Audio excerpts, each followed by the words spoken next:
afternoon, and thank you for joining me, Christina Taylor, Senior Career Coach with the Senior Source, for our first Today's World of Work webinar. This webinar is specifically designed for our older adult workers who are interested in rejoining the workforce and need to get a little bit of information about what today's world of work is like. So this is going to be a very kind of open platform. I have a presentation that I'll be sharing with you. And during the course of our time together, if you have questions, feel free to ask those of me. So this is our Today's World of Work 2022 edition. And again, today we're just going to talk about a few things that older adults need to be aware of. And what I'll start with is just kind of a few statistics about older adults. This data can actually be found at aarp.org. But 55 and older U.S. workforce, kind of what that looks like. But just a few statistics, 36.6 million 55 and older adults were employed in November of 2021. 55 adults 55 and older, the employment rate was only down about 3.3% during that time. The number in total that ARP has come up with the number of employed adults 55 and older is about 1.3 million, and that is down. And then the workforce or the labor force for adults 55 and older is at about 38.4%. So it's neither leaning upwards or downward, it's maintaining steady. So that is basically to say that there's definitely opportunity. Older adults are definitely visible or as visible in today's world of work. So what does it look like in today's world of work, right? We're going to talk about today's reality. Today, we're going to talk about, the time to hustle. We'll do a little bit of tech talk. And then one thing that I really want to get involved in and give you a bit of a highlight in is our job search toolkit. And then after that, we'll give you the opportunity to learn how to kind of get coached and get connected. All right. So stereotypes about older adult workers. All right, there are several that exist out there. And then we're going to just kind of talk around debunking those myths. So I'm going to give you guys an opportunity to unmute yourselves. And if you would, you can participate in this part. If you could give me maybe one stereotype that you're familiar with or that you've heard of about adult or older workers. I haven't really heard of anything. I guess the older workers wouldn't want to work really hard. Mm-hmm. Which is absolutely not true, right? I mean, anybody that's right and wanting to work is probably going to be okay with working a little harder if they need to. Yeah, absolutely. Thank you, Belinda. Mary, are you familiar with any type of stereotypes about older workers or adult workers that you're familiar with? If they're sickly. Yeah, not always true, right? That's not the case. I mean, case in point, look at this woman here on the screen. She looks vivacious. She's full of loop and she's doing some really cool things. Well, some of the myths are that they can't learn new things, which is absolutely not true. Or that they're less productive. They don't input as much productivity as, say, someone that may be younger than them. They take more sick time off. Absolutely not true. They will leave and retire from an organization, or that they are overqualified. And I can tell you right now, that is absolutely not true. Here at the Senior Source, because we have a plethora of programming specific to older adults, learning new things has never been a challenge. In the past year, the Elder Financial Safety Center's basic computer class has witnessed people who've never worked on a computer get on a computer, learn how to navigate the internet, learn how to compose and send out emails, learn how to organize their files. So that is absolutely untrue. Older adults can and do learn new things. They're less productive. Absolutely not true. In some cases, they're even more productive because they have an insight and experience to know how to work harder and how to work smarter and not necessarily harder. Okay. They take more sick time out. Not necessarily true. The majority of older adult workers, typically between 60 and 65, usually work part-time positions, which allow them to work between 15 to 25 hours a week. So that really kind of measures out for them to manage their time or their sick time or leave time. So that's absolutely not true. The fourth one, they'll leave and retire from an organization. Not always. Most adult workers have a history of diligence and stability and loyalty when it comes to work. On average, around 35 to 40% of older adult workers have on average stayed on a job, over 10 to 15 years, and 50 to 55% have stayed on 25 or more years. So not usually will they leave and retire from an organization and if they're, it's a situation that they're enjoying and they're productive. And then they're overqualified. I think that is one of the bigger myths, is that if you get an older adult, they're going to be so qualified, they're going to just outpace everyone, or they're going to feel that they know everything. And that's not necessarily true. A lot of older adults that are looking for work or that are currently working bring to them, again, not only a wealth of knowledge, but also mentorship. So they're also able to mentor and guide other individuals with those qualifications. So being overqualified is definitely not, is definitely a myth.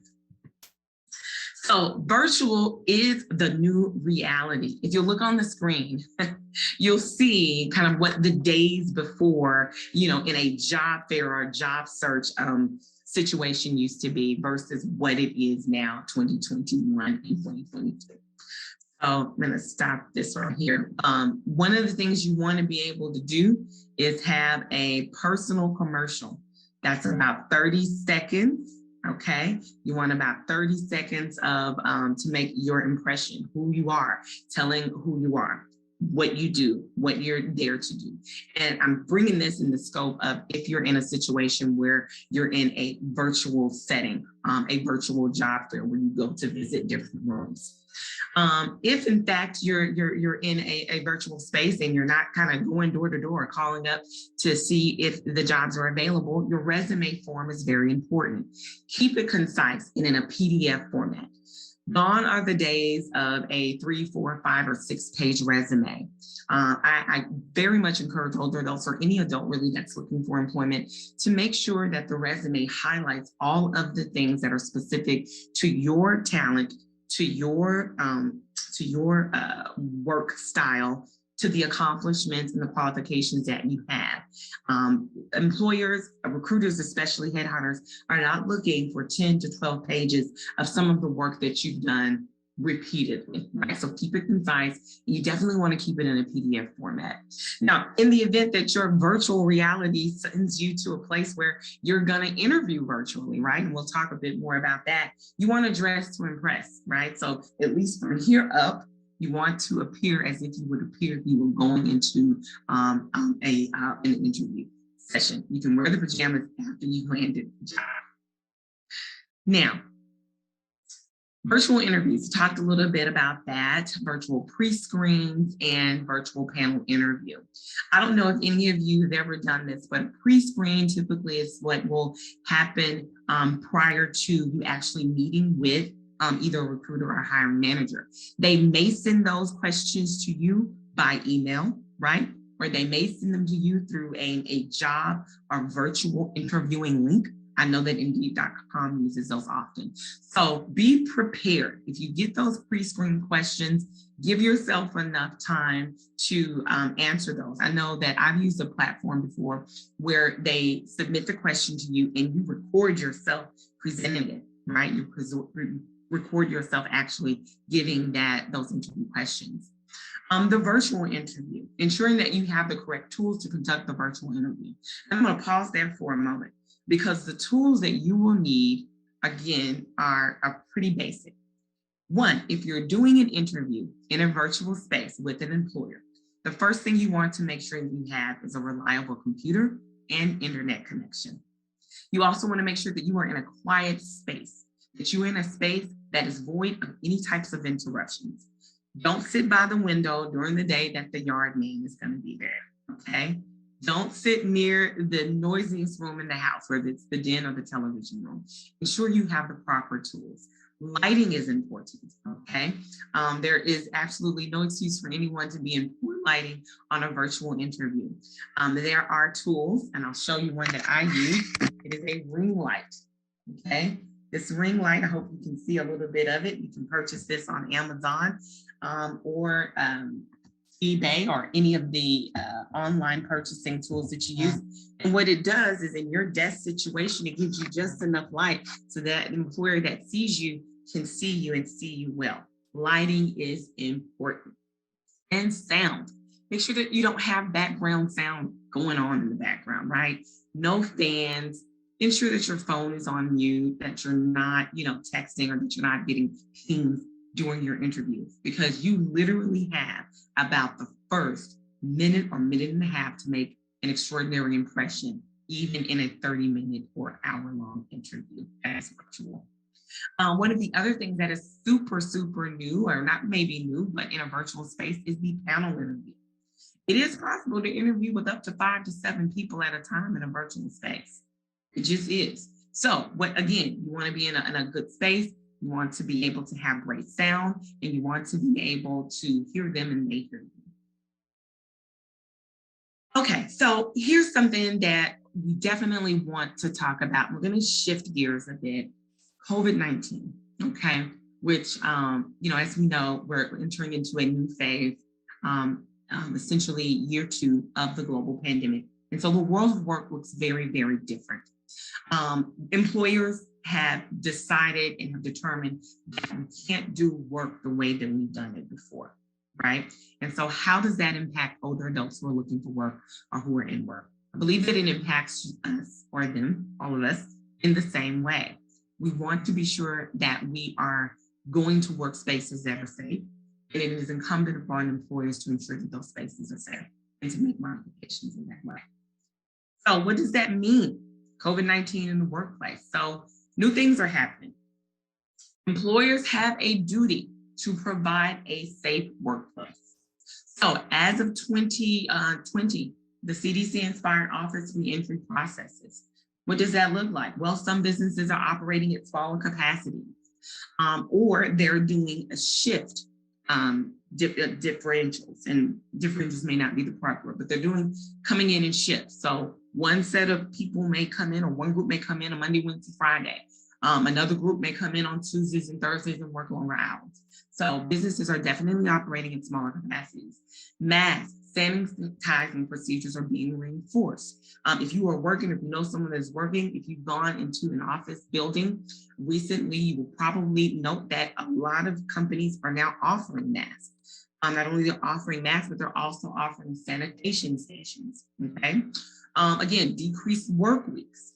What does that look like? Well, that may be 3 days in the office or 2 days out of office or 3 days off. Working virtually, okay? Working virtually, as we said before, is definitely an option. But again, it is imperative that you know that your working space virtually is going to be conducive to productivity. So that means that you have to have a proper working space that is an office. And then that home office, right? Lighting. Does your phone work? Is your Wi-Fi at a speed that will make sure that you are able to answer the phone or answer the emails that you need to, okay? And then again, we talked very much about job interviews. So I'm going to take a moment to pause and pause us really quickly to see if anyone has any questions around COVID-19. So the next thing is our job search toolkit, okay? Everyone, I hope, has a job search toolkit. The job search toolkit is imperative, especially when you are looking to land your most magnificent job. What does it include? Well, it includes your networking know-how, making sure that your resume reflects your relevant credentials, ensuring that you feel confident in your interview etiquette, and then, of course, computer skills, right? Like, how are you faring in your computer skills? So networking know-how, that's a big thing now. What are your networking opportunities? Well, there are several. I think that one way to network, which is not always traditional, is virtually. Um, LinkedIn. LinkedIn is an awesome way to network and to put yourself out in the field of work search. Okay. LinkedIn, as I said, if you don't have a profile, they're very easy to create. The career coaches here at the Senior Source can definitely help you do that. LinkedIn for me, I think it's kind of a very, it's an awesome opportunity. Not only do you get to see what other companies are doing, but it has also become a very good recruiting platform. So having a relevant and very visible LinkedIn presence is important. There are several types of groups that you can join through LinkedIn that don't require necessarily that you leave your home to participate. I've seen accounting groups. I've seen former alumni groups. I've seen groups that are really networking or job search groups. So LinkedIn is definitely a great opportunity to network. Your high school alumni association, right? High school or college alumni association. You'd be surprised how many people, how many older adults or adults in general find their next opportunity because of someone they know. In essence, roughly 70 to 75% of people find their next job because someone they knew, a type of association that they were involved in or a networking group told them about the job. Okay. University alumni associations, whether you've gone to college or maybe you went to trade school or whatever. If you are not utilizing your university alumni association, you are missing out on a great wealth of opportunity to locate your next job. Church or civic organizations. A lot of churches now have gotten into the career search or career readiness field. So if your church or your civic organization doesn't have a virtual job board, they may have a physical job board. Find opportunities to meet with those people and find out where they're looking for jobs. Check those job boards regularly. Ask the questions. And then, of course, last but not least, your social media, right? You don't have to have a heavy presence on social media, but it's nothing nowadays to get on Facebook and say, hey, I'm a former executive administrator. I'm a former business office manager looking for work. Here are my credentials. DM me, which is direct message me, if you know of any type of opportunities. Employers are really taking to social platforms to find their employers. And I think as an older adult, it is important that you are looking to find those job boards as well, whether that's Facebook, Instagram, or Twitter. All right. So what's next? Job search toolkit, the overview. So in the toolkit, what do you need? Definitely want to include any certificates, certifications, or awards on your resume. Okay. Even if you need to have a separate sheet of paper or a separate document that identifies all of the types of things that you are able to do. This is the time, more than any, on that resume to toot your own horn. Okay. If you are not tooting your horn on your resume, no one else can do it for you. Include your professional associations and other types of recognitions. If you have been a member of the American Accounts Payable Association, Texas chapter, put that on there. If you held an office with former Girl Scouts of America leaders, put that on that resume.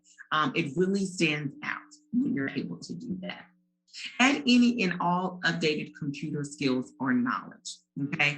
If you have determined that you have a new skill set, if you've taken a Microsoft Office class, if you have taken a course in SQL, whatever it is, add that updated skill or knowledge to your resume regularly. Get yourself in the habit of doing that. Also, interviewing, right? If you are going to get that virtual interview or you're going to get that person to person, prepare 2 to 3 days in advance of that. Okay. Monster.com, careerbuilder.com, even Indeed.com are perfect resources to find questions that interviewers are going to ask. Right. So get on there, get a list of 2 or 3 that will help you to prepare yourself to answer the questions in advance. And then skills, right? Getting equipped, super important that you're not left behind. As I mentioned before, the Senior Source Elder Financial Safety Center, our employment team does offer basic computer skills, right? We offer a class that helps you get equipped with the daily maintenance or daily management of computers. We also provide mock interviewing sessions. So that means if you have not interviewed in a while and you'd like to practice how to interview on Zoom, we will help you with that. Also, getting equipped, making sure that you have the right types of technology. Senior Planet is, again, a partnership that the Senior Source, along with the Elder Financial Safety Center, has partnered with, and they offer webinars on how to get yourself updated on the computer or to purchase the type of computer software or type of computer that you will need that works best for you. So don't forget to take advantage of that. Now, it is time to hustle. So what does that mean? We've talked about your toolkit. We've talked about the virtual space. We've talked about the reality that virtual is the new reality. Okay. So we want to know, are you ready? Is your workspace ready? Right? If you're going to be working virtually, do you have the computer? Do you have the sound system? Do you have the dedicated space? Are you operating in Zoom? If you have not committed to know how to operate on a Zoom, I challenge you today. Find out how to do it. Zoom has an awesome tutorial that you can find at zoom.com. It will walk you through how to set up your own Zoom, right? And what's your handle? Okay, what is a handle? The handle is how you identify on your Zoom or that platform. My handle today is the Senior Source. Okay, so when you look down in the corner to the left, or maybe you're right, you'll see my handle. Make sure that your handle is something that is appropriate, right? Make sure that your handle is a reflection of who you are professionally. Also, get competitive. Why are you the best choice? Why are you the best choice? Get competitive. Are you overqualified? Are you qualified? Are you overqualified? Determine that you're going to be competitive in your search and also getting paid. It's all about the transfer and not the check. What does that mean? Employers are paying differently. So this is, again, just a quick overview. Employers are paying by Zelle. You can now be paid by Cash App. Employers are now paying by, direct debit cards that, are signed to you, right? You can be paid by PayPal or Venmo. Those are very popular pay options. So don't leave yourself behind. Of course, do your research. If you're not comfortable setting up a Cash App, then you may be more comfortable with something that's a little more viable, like a Zelle. So if an employer comes to you and says, hey, at this point in time, because it's a contract type of work or it's a gig economy, meaning you provide the service and they pay you for that service and you do it pretty much independently, you want to be prepared to accept that pay in the best way that they're paying you. Okay. And to find out more about that, feel free to reach out to those sites, Zelle.com or Venmo, and also Cash App to learn more. Now, let's talk about why today's world of work is so important and how the EFSC, the Elder Financial Safety Center, wants to partner with you to see you be successful. Career Quest 50. Let's talk about it. Okay? Career Quest 50. What is Career Quest 50? Career Quest 50 is a job readiness and financial education pathway that will prepare you for today's world of work long after you find a job. It is designed for adult job seekers who are 50 and above, and it is a 1 to 2 week long cohort that provides tools and resources for the participants that are willing to commit to the process. So I know that was a lot of words, but let me kind of give you an overview. Job readiness, financial education. So in today's world of work, the Senior Source Elder Financial Safety Center has committed to a cohort, which is a body of programming dedicated specifically for the 50 and older job seeker.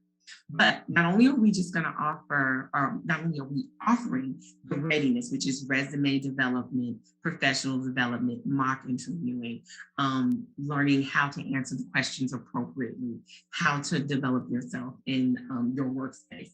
But we're also adding the other components to the services that we offer. What does that look like, you ask? Well, it's all of this, right? So it is career coaching. You will be assigned as a part of this cohort a career coach. And this is someone who walks with you through your process from start to finish. You commit to, about an hour a month, however you guys determined, every 2 weeks. And they start with your goals and walk you through your assessments, what you're assessed to do well, and then help you hopefully to get to that job. The interviewing skills. So this career coach will also give you pointers and talk with you through what works best and what does not, to ensure that you are interviewing properly. And also networking and resume building. Your career coach is dedicated to ensuring that you are in the spaces that will allow you to be seen visibly for work. Now, again, because it is a cohort, okay, and we are providing all of these services to you as a participant, financial counseling piece, budget counseling, before and after you get the job. You're going to sit down with a financial coach that is going to walk you through your bills, or walk you through your income and output. How does that work? How are you able to sustain yourself while you're in the job search? And what tools or resources can we provide for you to help you while you're in that search?